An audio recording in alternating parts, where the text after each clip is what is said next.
Bapak Ibu saudara-saudari terkasih, salam dalam kerahiman Tuhan. Yakinlah bahwa Yesus sangat mencintai saya, Anda dan kita semua. Konflik antara Rusia dan Ukraina kian memanas. Semakin hari semakin banyak korban berjatuhan. Ukraina sungguh mengalami situasi yang mencekam, khususnya dengan invasi yang dilakukan oleh Rusia. Ada sekian korban yang telah kehilangan rumah, kehilangan keluarga, dan mereka sungguh mengalami kebingungan serta putus asa. Di tengah-tengah masyarakat Ukraina yang ketakutan itu, ternyata para biarawan-biarawati religius gereja Katolik memilih untuk tetap tinggal di Ukraina dan sungguh berbela rasa dengan masyarakat Ukraina. Di antara para religius itu, ada juga para biarawan dari ordo kami, Ordo Fransiskan Kapusin, yang juga ikut berjuang dan menderita bersama rakyat. Informasi ini disampaikan oleh pimpinan Kapusin Internasional, yaitu Minister Jenderal Saudara Roberto Juniun, pada suratnya kepada Kapusin seluruh dunia tertanggal 26 Februari 2022 yang lalu. Kapusin di Ukraina, yaitu daerah Kiev, Strato Konstantin, dan Vinnytsia, memberikan perlindungan kepada ratusan orang. Para saudara Kapusin ini juga terlibat menjadi koordinator bantuan sipil. Syukurlah hingga saat ini tidak ada komunitas Kapusin yang menjadi sasaran ledakan bom. Meskipun pernah terjadi ledakan terjadi tidak jauh dari komunitas Kapusin yang ada di sana. Ruang bawah tanah biara menjadi tempat perlindungan ketika sirine tanda bahaya berbunyi. Di dalam gereja-gereja yang dilayani oleh para saudara Kapusin di Ukraina, dilangsungkan doa-doa bersama para pengungsi untuk memanjatkan permohonan perdamaian bagi Ukraina dan Rusia, khususnya doa sembah sujud di hadapan Sakramen Maha Kudus. Dalam salah satu video yang direkam oleh saudara Kapusin di Ukraina, yaitu saudara Mansky, ditampilkan bagaimana kondisi salah satu biara Kapusin di Ukraina saat ini yang menjadi tempat pengungsian bagi warga Ukraina yang menjadi korban penyerangan tentara Rusia. Ia juga menampilkan bagaimana ruang bawah tanah sebagai tempat mereka berlindung di saat situasi sangat mencekam. Mereka membutuhkan obat-obatan dan bahan makanan pokok untuk kehidupan mereka di pengungsian. Karena itu Kapusin di Ukraina juga melakukan pelelangan ikon-ikon rohani mereka secara online untuk menggalang dana demi kebutuhan medis para korban perang. Kapusin di Ukraina menyadari betapa banyaknya doa dan dukungan dari seluruh dunia kepada mereka, terutama dari Kapusin Polandia yang juga mengordinasi bantuan untuk mengungsikan para warga Ukraina yang memilih mengungsi keluar dari Ukraina. Karena itu di Polandia saat ini pun sudah banyak biara Kapusin yang dibuka dan menjadi tempat penampungan bagi para pengungsi korban perang. Następne skrzydło nasze to są widzicie ławki, o tak, i tutaj jest drugie skrzydło, są takie nisze, tam jest kościół za tymi niszami, tam pewnie są groby braci naszych, to nie otwieraliśmy ich, tam w ogóle nie zaglądaliśmy i tu też ludzie siedzą czasem, jak biegną, widzicie, przebywają tutaj. Ludzie zostawili swoje za dzieci zabawki, nawet zostawił jakieś ciasteczka, ktoś, tu były torby z rzeczami, tu właśnie ktoś pozostawił, żeby niektórzy po prostu chcą, żeby tutaj się czuć bezpiecznie. Próbujemy jakoś w tych warunkach żyć. Tu herbatę robimy gorącą. Przygotowana jest woda. Jest nawet papier bardzo ważny. Mamy tu ziemniaczki. Także nasze są. Ludzie sobie pościeliśmy jakąś folię. Jest dosyć zimno, ale gdyby trzeba było tutaj nocować, to też można. Zobaczcie, i tu mamy pomieszczenia następne, też przygotowane, tak? Średnio, nie? No ale wiecie, przynajmniej jakoś jest bezpiecznie. Nie wiem, czy słychać, właśnie idzie teraz kolejny sygnał i tak dalej. No i następnie jakąś tam jeszcze żywność obiecać z tego sklepu nam. Także no, do usłyszenia. Pozdrawiamy Was z Bogiem. Dalam salah satu video ditampilkan bagaimana seorang saudara Kapusin memimpin doa di tengah perang.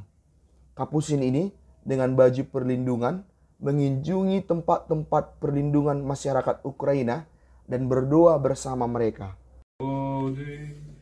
Від мору, голоду та гню і війни, врятуй нас, Господи.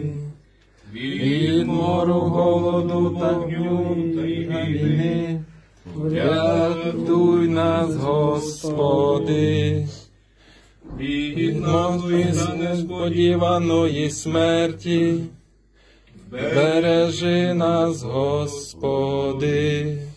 Від наглої та несподіваної смерті, бережи нас, Господи.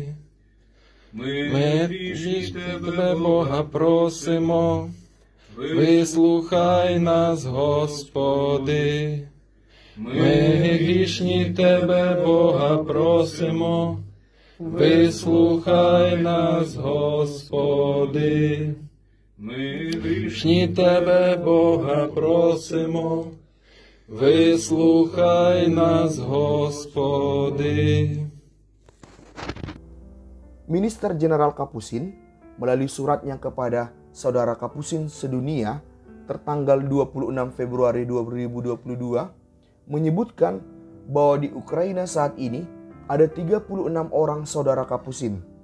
Dari 36 saudara Kapusin ini, sebagian dari mereka adalah orang lokal Ukraina dan sebagian lagi adalah para saudara Kapusin dari daerah Polandia. Para saudara Kapusin ini dengan hati penuh belas kasih menyatakan bahwa mereka berniat untuk tetap berada di Ukraina, turut dalam penderitaan bersama masyarakat di Ukraina. Mereka tidak memilih mengamankan diri dengan cara keluar dari daerah Ukraina. Dan Minister Jenderal Kapusin sebagai wakil persaudaraan Kapusin seluruh dunia mendukung dan mensyukuri keberanian dari para saudara Kapusin di Ukraina ini. Minister Jenderal Kapusin mendukung keberanian dan ketulusan para saudara Kapusin di Ukraina dan mendorong agar para saudara Kapusin di Ukraina tidak takut untuk berbagi dengan murah hati meskipun sumber daya mereka terbatas. Minister Jenderal meyakinkan bahwa pelayanan yang dilakukan oleh para saudara Kapusin di Ukraina tidak akan pernah sia-sia. Minister Jenderal Kapusin menyatakan kepada saudara Kapusin seluruh dunia untuk menyadari bahwa peristiwa di Ukraina haruslah menjadi perhatian seluruh dunia. Selain itu, ia juga mengingatkan bahwa penganiayaan di Ukraina bukan satu-satunya penganiayaan yang terjadi. Ada berbagai persaudaraan Kapusin di berbagai belahan dunia lain yang juga sedang mengalami hal yang sama. Karena itu, Minister Jenderal Kapusin mengajak agar seluruh saudara Kapusin di berbagai belahan dunia sungguh melaksanakan apa yang diserukan oleh Paus Fransiskus, yaitu hari doa dan puasa, mohon perdamaian di Ukraina dan seluruh dunia, yakni pada hari Rabu Abu 2 Maret 2022. Bahkan, Minister Jenderal Kapusin meminta agar hari doa dan puasa para saudara Kapusin untuk mohon perdamaian tidak hanya dilaksanakan pada hari Rabu Abu itu saja. Sebagai seorang pengikut Fransiskus Assisi, Kapusin memang harus menyadari dan melaksanakan misi utamanya, yaitu membawa kedamaian dalam nama Yesus Kristus. Apa yang dilakukan oleh saudara Kapusin di Ukraina adalah wujud konkret dari apa yang seharusnya dilakukan oleh seorang Kapusin sebagai pengikut Santo Fransiskus Assisi. Minister Jenderal Kapusin pada akhir suratnya menegaskan sekali lagi bahwa Persaudaraan Kapusin Internasional sungguh mendukung dan kagum atas apa yang dilakukan oleh para saudara Kapusin di Ukraina. Dan sekaligus Minister Jenderal Kapusin mengajak seluruh saudara untuk berseru kepada Bunda Maria Ratu Perdamaian agar mendoakan dunia saat ini. Salah satu sumber menyebutkan bahwa Kapusin sudah hadir di Ukraina sejak tahun 1707 dengan biara pertama berada di Leopoldi. Kapusin di Ukraina sempat cukup berkembang, namun akhirnya terhenti lantaran masa sulit ketika Uni Soviet kian berkuasa kala itu. Uni Soviet sempat menguasai Ukraina dan hal itu membuat Ukraina sangat terbatas dalam berkomunikasi, khususnya dengan Polandia. Hal ini berpengaruh terhadap perkembangan Ordo Kapusin di Ukraina, karena memang Kapusin di Ukraina saat itu sangat berkaitan erat dengan Kapusin Polandia. Kapusin kembali lagi memasuki Ukraina sekitar 26 tahun belakangan ini, yaitu sesudah kehancuran Uni Soviet. Mereka melayani dalam berbagai bidang, termasuk diantaranya mendirikan biara Kapusin yang melayani pendidikan para imam diosesan.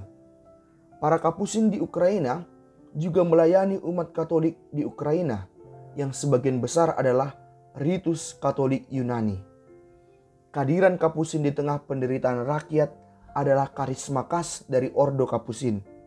Ordo Kapusin menjadi ordo yang sungguh dicintai dan harum bagi gereja maupun bagi masyarakat karena para pendahulu Kapusin sangat terlibat dalam suka duka masyarakat di mana mereka berada.